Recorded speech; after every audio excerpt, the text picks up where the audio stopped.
In his Giants debut, Rafael Devers instantly made it clear that he's going to be a force to be reckoned with for years to come, and opposing managers and players aren't shy about their agreement.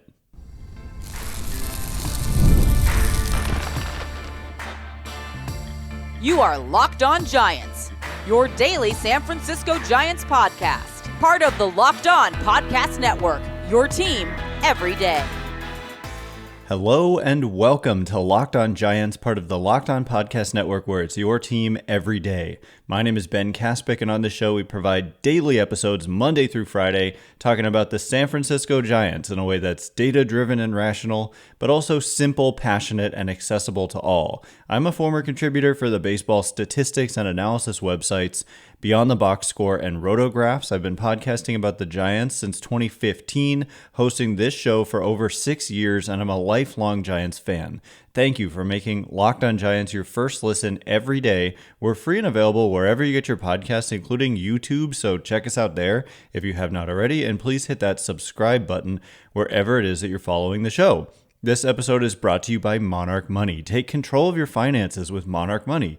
Use code LOCKEDONMLB at monarchmoney.com for 50% off your first year. And coming up on today's show, Rafael Devers made his Giants debut and instantly made an impact, even though the Giants lost. It really wasn't his fault, although he did do something that I'm going to actually criticize, believe it or not. And we're also going to get into what the Red Sox wanted initially in this trade, how it all came together, competitors reacting to the trade, people I actually care about, not anonymous MLB executives, and then, of course, the Giants stranding 13 runners and making blunders on the bases in a frustrating loss to the Guardians. But just the point about Devers making an instant impact, just to recap how this love fest of a day went, and when he finally made his debut, the excitement in the ballpark, I wasn't there, but you could see it on TV, obviously, was palpable. The crowd gave him a very nice standing ovation in his first at bat. He ended up striking out, and then they gave him a standing ovation on his way back to the dugout. And then later in the game, his next at bat, he smoked a 111 mile an hour double. The criticism is that he really should have been at third on that ball, and that if he had, he would have scored on the next play, which was a deep fly ball that would have been a sac fly, but he ended up being one of the 13 stranded runners. So that's something down the road you hope that, maybe he pushes that to a triple. And he also singled in the ninth off Emmanuel Clase as the Giants put together another rally and struck out 2 other times in 2 of his other plate appearances. But, just smoking that ball 111, it was just a good example of what kind of hitter he is. And then also getting a hit off of Clase is no easy thing. One of the best closers in the game there. And Giants put together a rally, but Devers was huge in this game. And, just my one gripe is that he didn't even think about a triple there. It was completely hit to triples alley, and almost everybody in the league would get a triple out of that. So, but the crowd loved him, and he spoke after the game to reporters, and he said he wasn't expecting that reaction by the crowd. And I don't know what he was expecting, but this place, it just has been dying for a player like this, a hitter like this, for so long. Some guys, maybe I was thinking about this when I woke up, maybe in Boston, they took him for granted, perhaps, because they haven't had such a hard time having impact hitters over generations. You look at recently him and and Betts and Xander Bogaerts, and Jarren Duran had a huge year last year, I believe it was, and you look at David Ortiz and Manny Ramirez and just all these guys, maybe it's similar to the Giants having good pitching, you kind of maybe take it for granted sometimes when the Giants have a really good pitcher. But to have a hitter like this, and to be a Giants fan and to have him on your team and to know he's under contract for 8 3.5 years, it was just a love fest. And, I would like to see him hitting higher in the order because it's one of those guys. It's almost like Bonds where you're like, when is he coming up? And I don't want to have, every spot in the lineup gets an extra 16 or 19 plate appearances per year. And so he hit second in Boston. I know that Jung-Hoo Lee's leading off, and that would be left. But Jung-Hoo has actually done better against lefties in his brief career. And Devers handles lefties just fine. He's way more lethal against righties, but nonetheless. Anyway, this is a long-term concern. But it was just a great debut for him, except for not even being... He was asked after the game, did you even think about a triple? And he said, no, I'm good with a double. But a triple would have meant a run, an extra run. So there was that. But I want to get into what the Red Sox wanted initially in this trade, and also competitors, opposing players and managers and the like reacting to this, because a lot of the talk initially has been from anonymous MLB front office executives talking about the contract and this and that. And who cares? It's about the player. It's not about the money. And even with the money, we're comparing him to guys like Vladimir Guerrero Jr., who signed a 14-year, $500 million extension, 4 extra years at the back end of the contract, ages 37 through 40, for like $138 million or something for those 4 years. And so by comparison, and these are comparable hitters, the Devers contract, which ends at age 36, doesn't look bad at all. So all these anonymous MLB executives, I couldn't care less what they really have to say, but opposing players know the deal. And so we've got some juicy quotes here. Kevin Gausman of the Blue Jays, who's been in the same division with Devers for now, I think this is year 3 or 4, said, quote, you feel pretty good when those guys leave the division, to be honest. And Devers had slugged .636 against Gausman lifetime. This is an article in the Athletic by Andy McCullough, and that's what Kevin Gausman had to say. You had Dave Roberts saying, quote, they're going for it. They put themselves in a position to make a run, and they got better. And continuing on, Yankees catcher Austin Wells, after watching Devers hit his 31st career homer against the Yankees in his last game there in Boston, said, quote, not upset.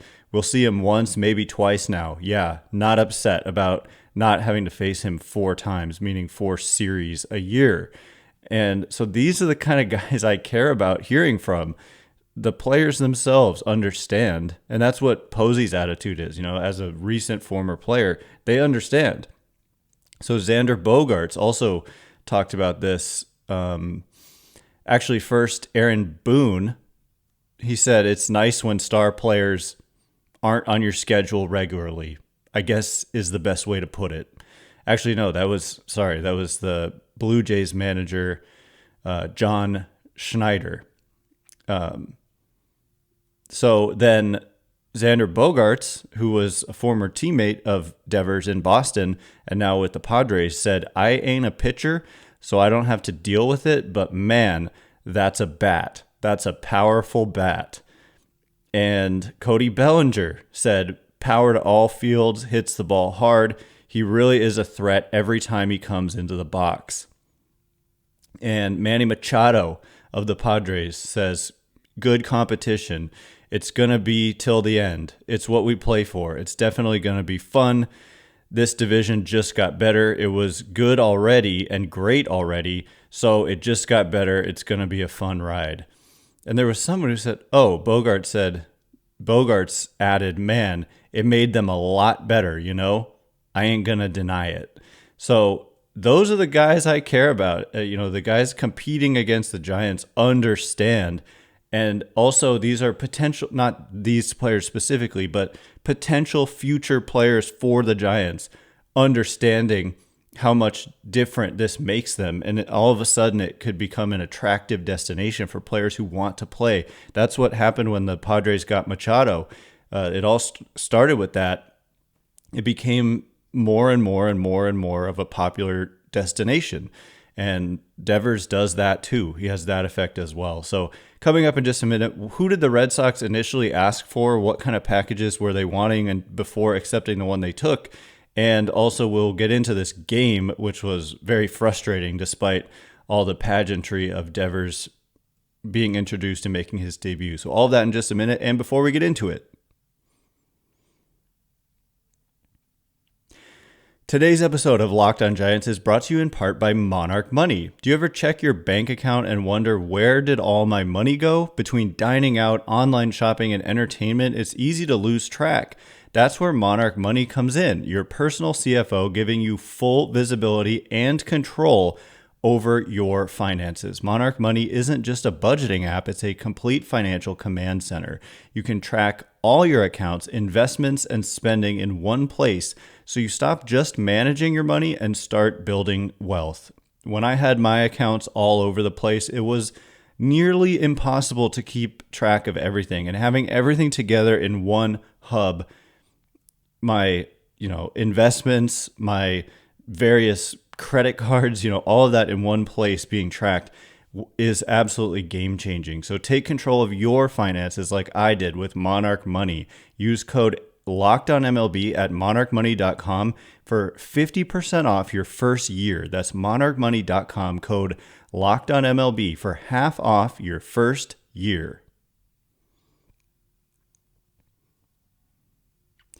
All right, as promised, we're going to get into what did the Red Sox want in return initially? How did this trade go down? What were the talks like? Thanks again for making Locked On Giants your first listen every day. Everydayers, tomorrow we'll be breaking down Logan Allen, left-handed pitcher. It'll be interesting to see what, kind of different lineup. Maybe Elliot Ramos leads off with Devers hitting second. I hope so. I just want to see him moved up because he was due up third in that ninth, but I just want to see him moved up. And Justin Verlander is supposed to return to the mound tonight. He's still looking for his first win in a Giants uniform. It would be a good day to get it for him. Giants have lost 3 straight, so we'll be breaking that one down tomorrow. So, yes, what did the Red Sox initially ask for? Well, it's not that surprising, I suppose, but per Alex Pavlovich of NBC Sports Bay Area, he says, quote, the Red Sox, per sources, began negotiations by asking for top prospect Bryce Eldridge. The Giants considered him 100% off limits, and eventually the conversation turned to players like Hayden Birdsong, Carson Wisenhunt, Kyle Harrison, and 2024 first-rounder James Tibbs. The front office eventually parted with 2 of them, but the Red Sox initially pushed for a larger group. And Greg Johnson said negotiations, quote, stalled several times, end quote. And also, interestingly, I mentioned this yesterday, this is a big component that really should get more attention, especially in Boston, but Greg Johnson was interviewed by Pavlovich, and Pavlovich wrote here, quote, the Red Sox likely could have found better prospect hauls elsewhere, but the Giants had a key card to play. They were willing to take on the entirety of Devers' contract. Does the deal get done if they don't do that? No, Johnson said. Quote, no. End quote, Johnson said. And I watched that interview. A lot of you probably did. It was aired on NBC Sports Bay Area. And he hesitated for a second before he gave that answer. And so that should get a lot of it. It should, but I haven't really seen it get a lot of attention in Red Sox land. Maybe I'll tag people and try to get that narrative out there more, that the Red Sox denied. I watched their 40-minute press conference, which was done over Zoom, talking about this trade, and they said that money wasn't a factor at all in the decision, but they could have got a better prospect haul had they been willing to take on money. That's just how this works. But the Giants being willing to take on the whole thing yeah, it's not like they gave up nothing. I think Kyle Harrison and James Tibbs are, and obviously I wasn't even aware of this player, Jose Bayo, going back to Boston. We'll see how that all plays out. And Kyle Harrison is no small piece. Like, that's a big guy to trade. But at the same time, Devers is one of the best hitters in baseball. And so, yeah, whatever. You could argue that, I mean, these anonymous MLB executives say the Giants gave up too much, but what they're factoring in mostly is the money. And as a fan, you shouldn't care about that at all. It's about the players, not about the money. And so they're missing the point. But it's just noteworthy that along the way, I mean, the Giants said it, Buster Posey said it, Greg Johnson said it, multiple people said it. I think Zach Manassian said it, the Giants GM, that along the way, Johnson said, quote, stalled, that negotiations stalled. But Posey or somebody said that they seemed dead multiple times, like the talks, but that Posey was relentless and he just kept pushing and pushing and pushing. And it all began in a group text, apparently, according to Alex Pavlovich and others. Posey, they were going to contact Craig Breslow of the Red Sox, their president of baseball operations, or GM, whatever his title is, making, their version of Posey, their version of formerly Farhan Zaidi, about some inconsequential player. But in the group text, Posey said to his GM, Zach Manassian, and assistant GM, Jeremy Shelley, should I ask about Devers? Because this was when the drama was unfolding. And if you want full details on what drama unfolded in Boston and how, after really digging into it, I've concluded it wasn't at all Devers' fault. I mean, there's blame to go around, but the Red Sox mishandled this situation, and it was a colossal blundering of the situation by Boston, in my opinion. And so Posey said, should I ask about Devers? And apparently, I think it was Pavlovich who reported that their responses were each a thumbs up emoji to the question. And that's how it all started, was a little group. Posey had a thought. Posey just had a thought. Should I ask about Devers? And so it's kind of incredible how just a thought can materialize into this, and the consequences. I mean, it has set the league aflame here. Like, the Giants are the buzz, and the Red Sox, and talk of baseball for days on end now. And so it's also noteworthy that they did ask about Devers, obviously, and that initially the negotiations began. I mean, of course, you're going to begin by asking for the moon, right? And so they wanted Bryce Eldridge. It's noteworthy that the Giants considered him 100% off limits. That's a direct quote from Alex Pavlovich there. And then conversations turned to players like Birdsong, Wisenhunt, Harrison, and Tibbs.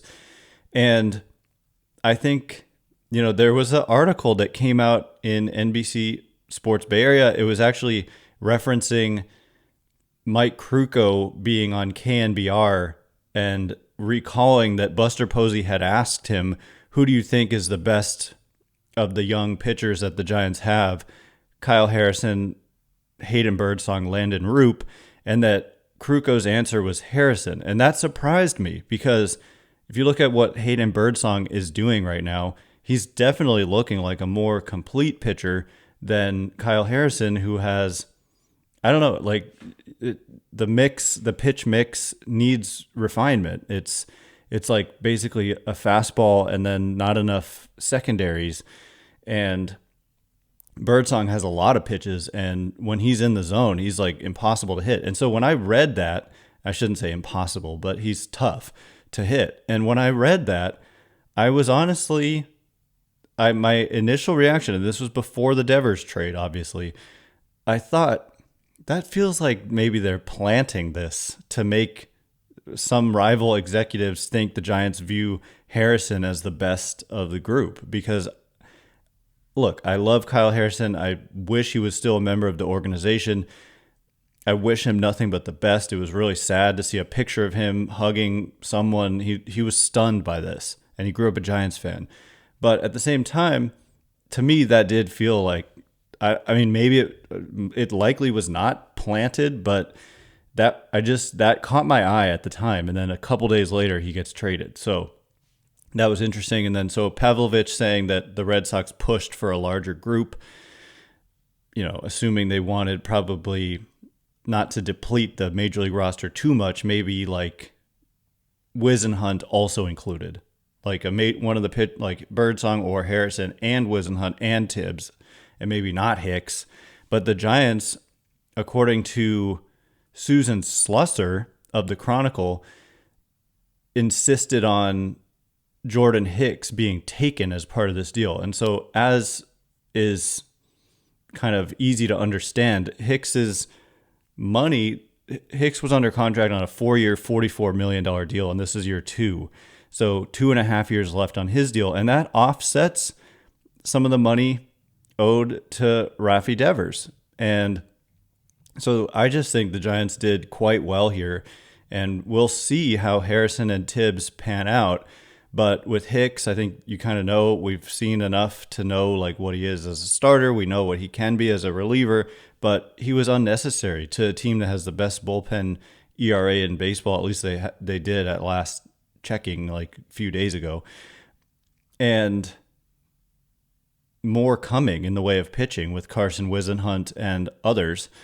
And so, yeah, it's just about the money. And if it's just about the money, then this is just a clear win for the Giants. And then you compare it to guys like Vlad. At some point, I want to do a full breakdown on this, but you look at Soto and how much he's making, and you look at defensively limited players such as Vlad, Soto, and Devers, and what did they get? And I'm not saying Soto is on another level offensively, which is to say Soto's like arguably behind Judge, like the best offensive player in the game.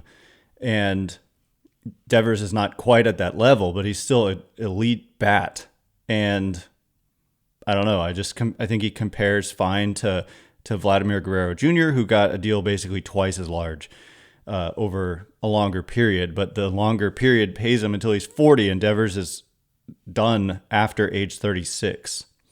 So anyway, coming up in just a minute, we will unfortunately, just kidding, I mean, it's an important conversation, talk about this game the Giants played last night and how they stranded 13 runners and made numerous blunders on the bases. Also, what did they do with their lineup to get Devers in there, who was missing a key player? We'll get into it in just a minute, and before we do, today's episode of Locked On Giants is brought to you in part by Trade Coffee. Let's be real. Coffee isn't just a drink. It is a ritual, a lifeline, the thing that gets me from half asleep to fully functioning every single day. And if it's that essential, why settle for anything less than amazing? That's where Trade Coffee comes in. Trade is the #1 coffee destination in the United States, delivering fresh, incredible coffee from over 50 of the country's top roasters. Whether you're a cold brew fan or a pour-over purist, they've got a roast you will love. I took Trade's quiz. It only took a minute, and the first bag that they sent me, which I have right here, it's a duplicate, Flores Belas. Absolutely unbelievable. I keep it here so I can show you and also smell it every time I come into my office. If you're on YouTube, you can see the bag. But anyway, it's delicious, and it was come up with via a quiz. And right now, Trade is exclusively offering our customers 50% off your 1-month trial at drinktrade.com/lockedonmlb. That's drinktrade.com/lockedonmlb for 50% off your 1-month trial.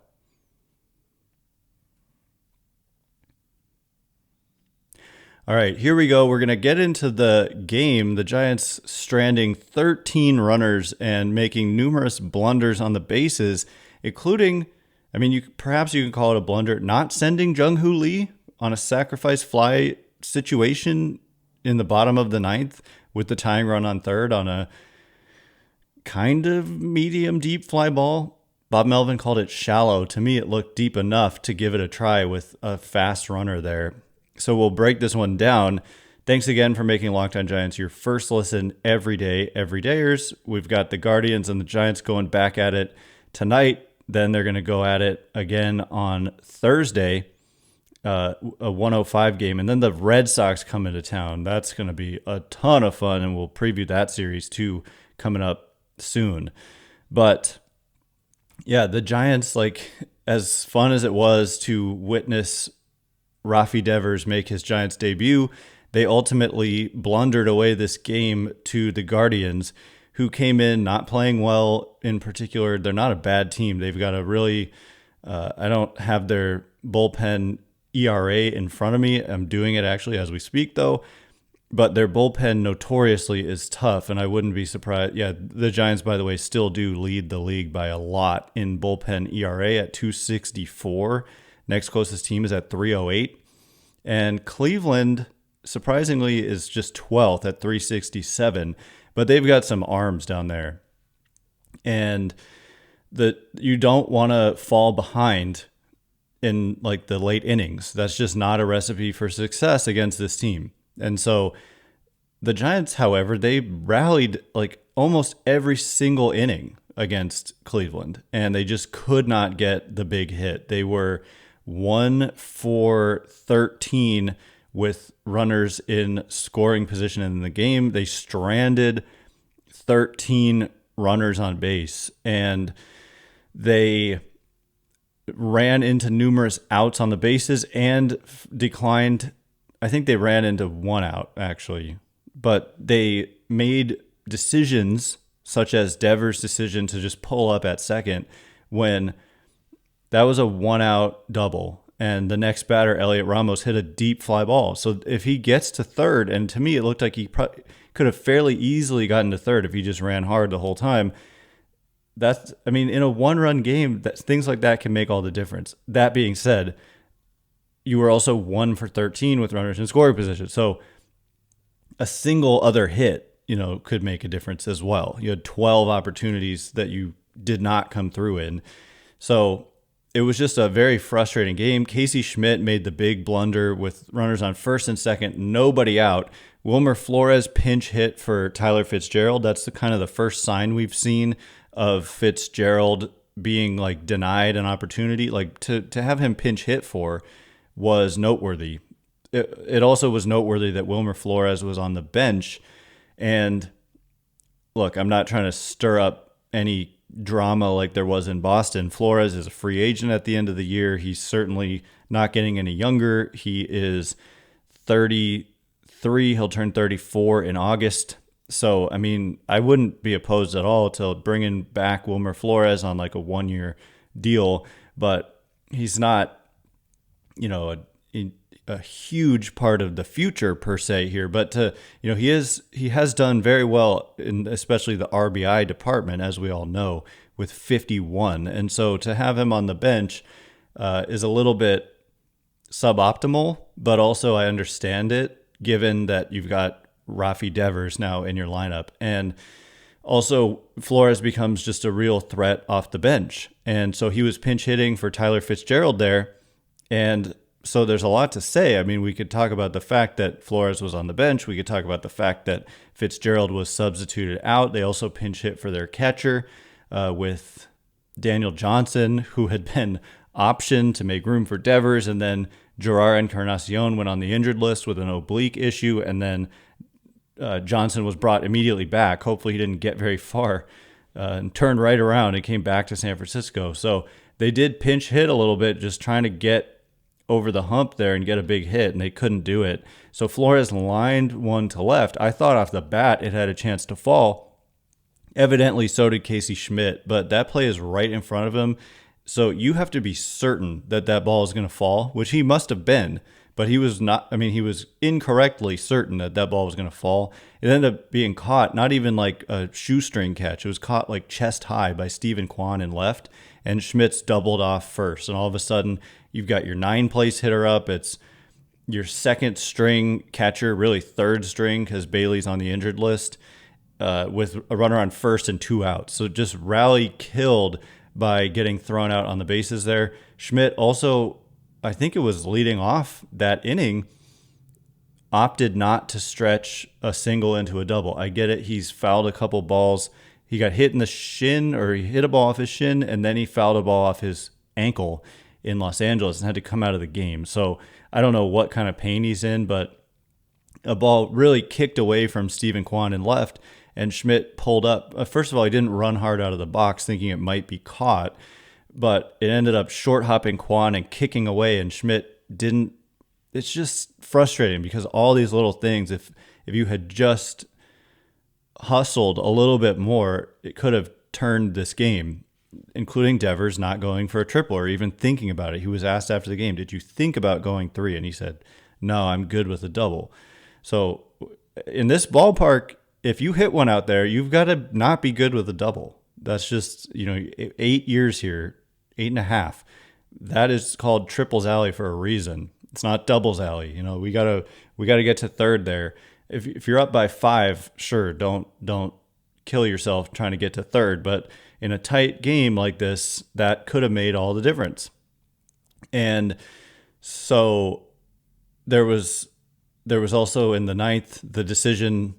I didn't see. They didn't really show whether it was Matt Williams deciding to hold Jung-Hoo Lee on the fly ball to Kwan, or whether it was Jung-Hoo Lee just making the decision himself, because you can just kind of look behind you and see, should I tag up? Do I think I have a shot? And to me, it's worth taking the shot, because even if there's a 50% chance you get thrown out, that is still a significantly better chance than you have of Casey Schmidt getting on base via a hit or a walk or an error.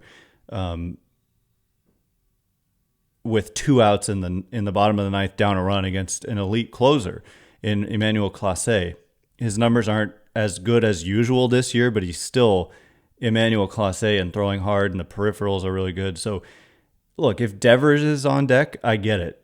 Don't take a risk. Let the huge bat come up and try to win it. But it's Casey Schmidt, with all due respect, and Jung-Hoo Lee is fast.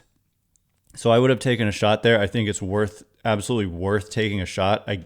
Maybe fear played into it because they had already blundered on the bases and they didn't want to do it again. But it wasn't hard to see Schmidt striking out, chasing sliders in that situation coming.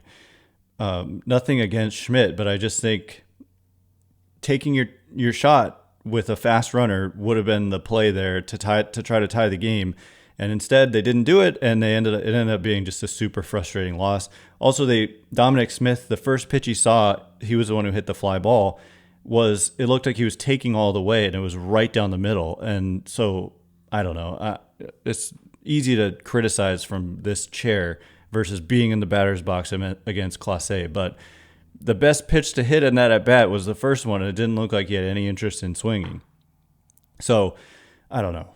It just didn't look good, but who am I to judge a major league hitter and their abilities and approach and all that against such an elite arm. Anyway, that's all the time we have for today. Hopefully we don't have to be so frustrated about a game for a while.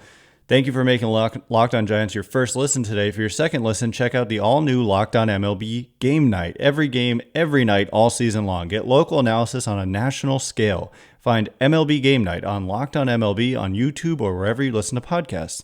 Once again, I'm Ben Kaspick. Check me out on Twitter at Ben Kaspick, Kaspick. If you like this show, please consider rating it or leaving a review. Helps me out so much, so thank you in advance, and thanks to everyone who's done so already. Can't wait to be with you again tomorrow. Thanks again for listening today. You are now Locked On Giants.